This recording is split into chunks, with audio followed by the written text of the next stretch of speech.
All right, welcome. I'm Connor Beaton, and today we're going to talk about the 3 things that you can do right now to lead more effectively in your relationship as a man. And before we dive into that, just a quick reminder, if you haven't already done so yet, hit the subscribe button and the bell icon to get notifications about when I drop new videos on how you can be a better self-led man in the world.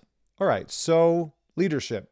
What does it mean? How do we lead in a relationship? Why is it important? Before I dive into the 3 things that you can tackle and you can start to take action on, I just want to say a few things about leadership. Number one, the definition of leadership is a process of social influence, of influencing one person or a group of people towards a common goal or task or vision. So for you as a man within your relationship, the influence that you have is incredibly important. Now, for most men, they're not aware of the influence that they have in their relationship over their partner, much like they might want to ignore or reject the influence that their partner has over them.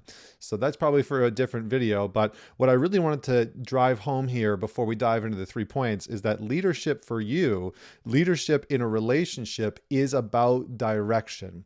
It's about taking ownership over your actions, your decisions, your choices, and where those actions, decisions, and choices are leading you, are leading the relationship, and are leading your partner emotionally, sexually, financially, spiritually, in all avenues and areas of the relational dynamic. So with that said, with the foundation of how I'm defining leadership, let's dive into the 3 points. So rule number 1 is, how are you leading yourself first?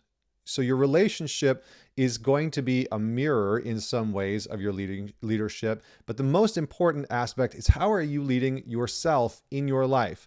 Do you have healthy routines? Do you have a structure that you abide by? Are you disciplined? Are you doing the things that you ultimately want? Are you able to make healthy decisions, good decisions for yourself, for your finances, for your health, for your well-being, for your career, for your business, right? How are you actually allowing yourself to be influenced by yourself? Another thing that you can look at is, are you honoring your commitments and practices? This will be a good indicator of how you're influencing and leading and creating direction within yourself as a man. Now, the main thing that I want you to know is that when you as a man do not feel like you're leading yourself effectively, when we're not keeping our word as men, when we're not maintaining our commitments and our practices, when you are not able to make healthy, strong decisions for yourself and create direction, what most men do,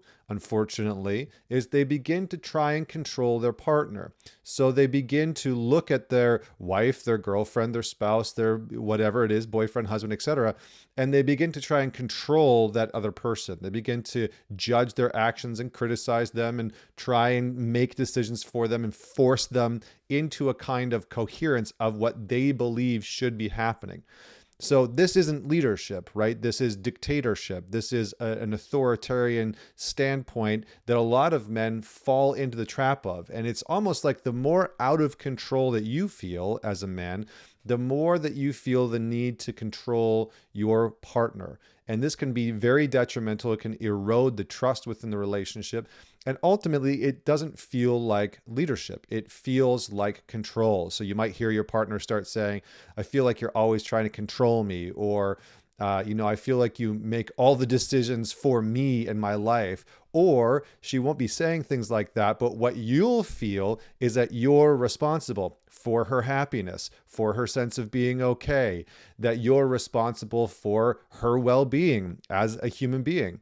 And so when that happens, it means that you have taken control of that individual's life rather than leading the relationship itself. Simply put, the last thing I'll say is, she can't trust you unless you can lead you. She won't surrender, won't soften, won't be open to your guidance, to you in many different ways, if you can't lead you, if you aren't willing and able to step into a position of being responsible, of making decisions for yourself and creating direction for yourself. So that brings me to point number 2. Direction is leadership. Where are you going? Who are you going with? When are you doing it? What does it look like? making the decisions for where the relationship is going, setting the pace and setting the tone are two very important things. And so one of the things that I want to do is just define those two entities. So setting the pace means being clear and transparent and knowing for yourself at the speed at which you are comfortable with the relationship going, right? Not allowing yourself to be pressured into moving in together or to solidifying certain things in the relationship or to moving into being engaged or marriage or having kids before you know that it's unequivocally a yes for you, before you have moved into a place that you as a man have made a solitary, sovereign decision that you want to move in that direction and that you're maybe not ready to move in that direction, because sometimes readiness isn't necessarily available, right? Not every man is ready to have kids, but he's wanting, he's willing, and he's committed to it. So knowing that you are wanting, willing, and committed to something, and then being clear about communicating that, right? Being able to say, in a year, I want to start having to try for having kids, or, in a year, I want us to work towards moving in together. So giving that kind of direction, setting the pace, and then on the other side, setting the tone. What is acceptable? What will you tolerate? What will you not tolerate, both within yourself and within the relationship? So in modern online culture, this is called boundaries, but I think in many ways it's about how you as a man hold the frame of the relationship. It's how you build structure within the relationship. And that tone is really almost like the relational culture, right? So if you've ever been in a work environment, talk a lot about culture, that's just the sort of feeling and the essence of the dynamic within a group. But here, the tone within your relationship is set around what do you value as a man, as a couple? What does the relationship value? What commitments does the relationship value, right? So for example, maybe part of the tone of your relationship is that verbal character assaults in arguments and conflict are not welcome, right? So it's just a non-negotiable. It's just like when that happens, we pause the conflict, we don't engage with that, and we reconvene when both of us have sort of cooled down, or when one of you needs to sort of take a moment to pause. So those types of things, setting that structure within your relational dynamic around what you'll tolerate, what you won't tolerate, and what you really want the relationship to look like, right? You as a man should have a vision for your relationship, because that vision, that goal of what the relationship looks like is the direction that you are going to be taking the relationship. So far too many men get into a relationship and the vision and the goal of the relationship, the direction the relationship is heading,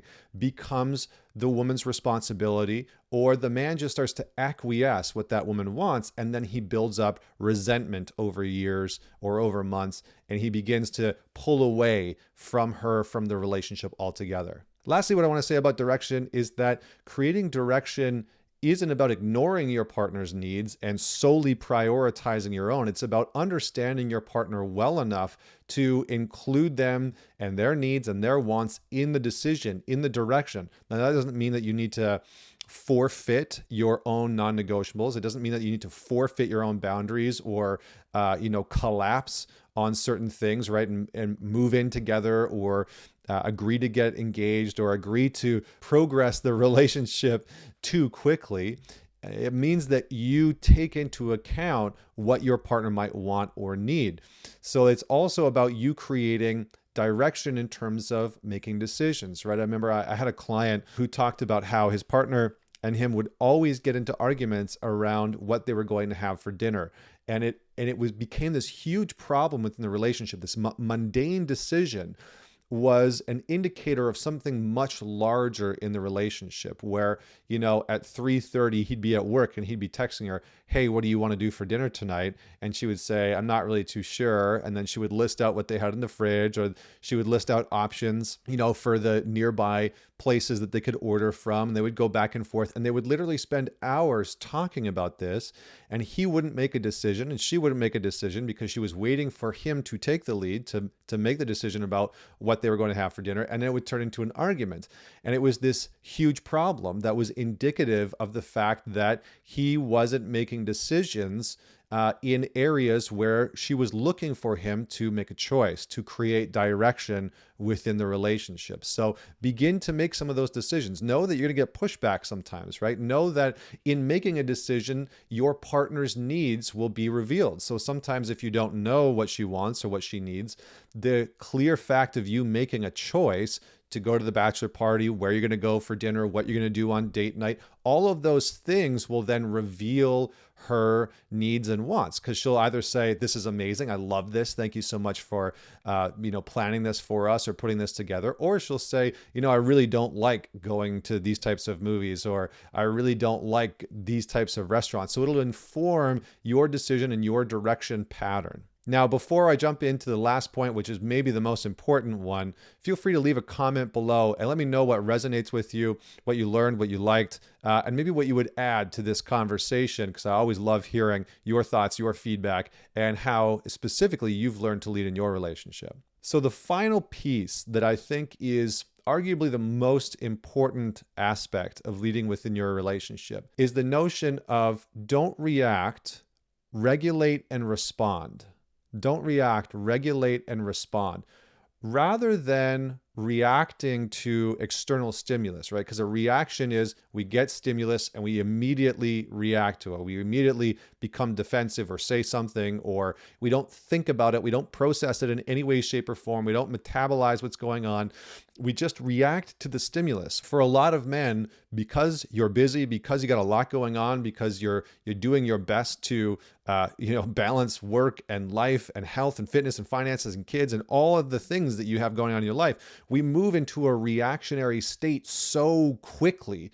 And that's often what gets us into trouble, right? Is that we don't take a moment to just pause and breathe and think or feel what it is that's actually happening, what our partner is actually saying. So Viktor Frankl, a great author and psychologist from the early 20th century, who survived Auschwitz, who was in World War II, was a Jewish prisoner within Nazi camps. He had a great quote where he said, between stimulus and response, there's a pause. And it's in that pause, and this is my part that I'm adding to it, it's in that pause where you find your own voice, where you find your own sense of leadership, where you're able to connect to maybe the defensiveness or the anger or the embarrassment or whatever it is that's coming up inside of you. So reacting is not leading. Reacting is an unconscious process that often leads to reflexive, childish responses that almost never yields the result that you want. I cannot stress that enough. If you are not getting the results that you want in your life, specifically in your relationship, it is likely because you are reacting to everything that your partner says or does, how she maybe criticizes you or doesn't do what you want, or you ask for what you want and maybe she doesn't show up in that way. And so your reactivity is a very crucial piece of information that is hijacking you from being able to produce the results that you want. So regulate and respond. Reactivity destroys the safety within relationships. Okay, reactivity destroys the safety within relationships. And what that means is that trust is built on the notion that you're going to be able to respond in a conscious, grounded, healthy manner. And that trust is broken if you're reacting constantly from a defensive space, getting upset, yelling, shutting down, storming out, not engaging in conversation. All of those things over time are going to erode the safety and the trust and the sanctity of your relationship. So moving into a regulated response pattern is very important. So here's what this means. It means that you notice your physical and emotional response to something, to the stimulus, right? To your partner saying, hey, you forgot to take the garbage out. So maybe the reactivity pattern would be, well, you just don't know how much else I've done today. You didn't notice that I folded the laundry, put the laundry away, or you don't know how busy I've been at work today, or That would be the defensive reaction. The grounded response would be to breathe, take a moment to notice what you are physically feeling, right? Maybe you feel some agitation brewing up. Maybe emotionally you feel immediately angry. And to breathe and to pause and to say, is it true? Is it helpful? Yep, it's true. I forgot to take the garbage out. Is it helpful? Yeah, it's a great reminder. Okay, you know what? You're right. Cool, no problem. I got it. And to move into a regulated space and then a response. So then we can say, yeah, of course, you know what? I totally forgot. Thanks for the reminder. Boom, away we go. So this pattern of being able to regulate yourself so that you're not hyper-reactive, so that you're not defensive, you're not shutting down, you're not storming out, you're not acting in an emotionally childish way.